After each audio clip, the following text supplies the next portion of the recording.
Hello my dear students, welcome back. I hope you all are fine. तो आज हम करेंगे क्लास 7th की बच्चों फर्स्ट वर्कशीट आपकी इंग्लिश की और दूसरी वर्कशीट आपकी साइंस की।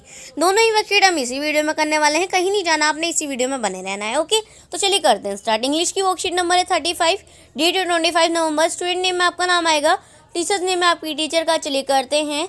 Ashes that made tree Bloom.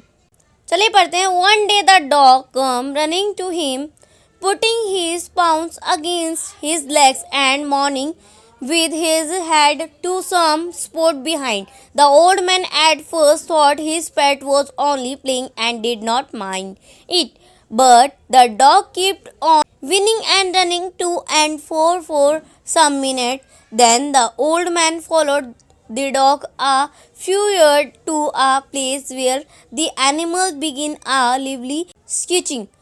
Thinking it was possibly a burnt bone or bit of fish, the old man struck his horn in the earth when lo, a plea of gold gleamed before him. Thus in an hour the old couple when mid-reach, the good soul bought a piece of land made of used fear their friends and give plentifully to their poor neighbors. As for the dog, they pet they nearly smothered him with kindness. ठीक है बच्चों, चलिए question number first है। पहले आपने matching करनी है। Matching the following words there meaning. तो फर्स्ट है आपका पाव। पाव तो बच्चों ये क्या होगा? डॉग फुट, यानी कि पाव किसको बोलते हैं? उसको पैरों को बोलते हैं। फिर उसके बाद है हो, क्या होता है ये? इसका मिलेगा आपका थर्ड से, ठीक है। आ लॉन्ग हैंडेड गार्डनिंग टॉल, ठीक है। फिर उसके बाद है विनिंग, तो ये क्या है बच्चों? ये मिलेगा आपका सेकंड से। Making for a high pitch cry or sound, ये स्मोर्ट्स मिलेगा फर्स्ट से। To give too much love and attention. Question number second है read the passage and answer the following question. First है the dog help the old man find, तो बच्चों इसका option number A आपका करेक्ट रहेगा। Question number second है the old couple, तो इसका ऑप्शन नंबर आपका डी करेक्ट रहेगा। ऑल ऑफ द अबव, यानी कि बाउच ऑफ पीस लैंड भी थे, meadow feast of for friend भी थे, and give place to their poor neighbour भी थे, है ना। तो ये आपका ऑल ऑफ द अबव हो जाएगा। फिर उसके बाद क्वेश्चन नंबर थर्ड है the farmer was lovable as, तो बच्चों इसका ऑप्शन नंबर ए आपका करेक्ट रहेगा। ही वॉज काइंड, यानी कि दयालु था। फिर ये आपका question number 4 find in the blanks using words for the word. तो बच्चों इसको आप करेंगे। One day the dog keeped on, तो इसके अंदर क्या आएगा बच्चों? रनिंग, ठीक है। फिर उसके बाद पुटिंग हिज पाव, ठीक है।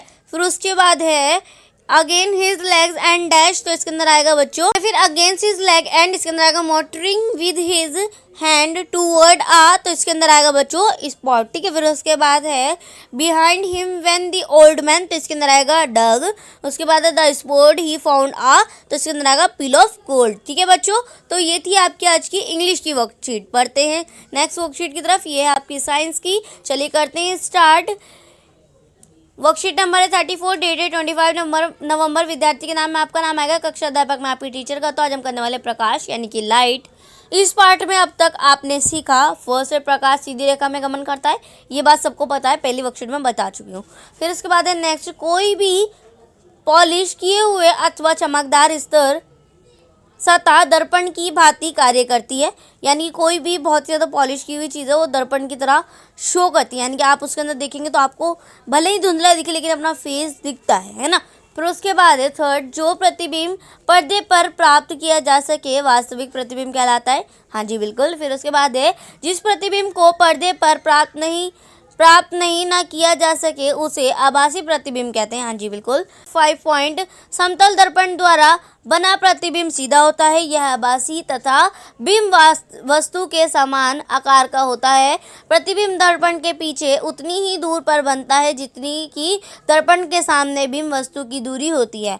तो उसके बाद 6, दर्पण द्वारा बने प्रतिबिंब में वस्तु का बायां यानी कि वाम भाग प्रतिबिंब में दाई दक्षिण भाग तथा वस्तु का दाया भाग प्रतिबिंब में बाया भाग दिखाई देता है। फिर उसके बाद 7, अवतल दर्पण वास्तविक तथा उल्टा प्रतिबिंब बना सकते हैं, जब बिंब को दर्पण के बहुत पास रखा जाता है तो प्रतिबिंब आभासी सीधा तथा अवधित होता है। फिर उसके बाद 8, उत्तल दर्पण द्वारा बना प्रतिबिंब सीधा आभासी तथा आकार में बिंब वस्तु से छोटा होता है। चलिए प्रश्न उत्तर पर आते हैं। क्वेश्चन नंबर फर्स्ट आपका, एक नया स्टील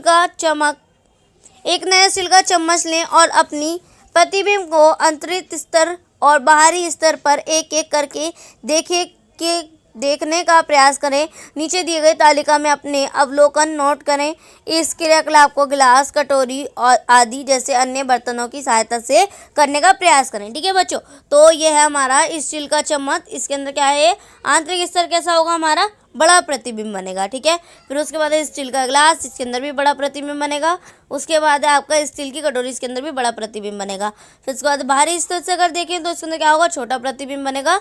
और स्टील के गिलास में भी छोटा प्रतिबिंब बनेगा और स्टील की कटोरी में भी छोटा प्रतिबिंब बनेगा। ठीक है बच्चों, तो ये थी आपकी आज की दोनों वर्कशीट, साइंस की और इंग्लिश की। एंड आई होप आप लोगों को वर्कशीट समझ में आ गई होगी। सो प्लीज़ चैनल को सब्सक्राइब करना मत भूलिएगा और बेल आइकन को भी प्रेस कीजिएगा। तो चलिए मिलते हैं नेक्स्ट वीडियो में, तब तक के लिए टेक केयर एंड गुड।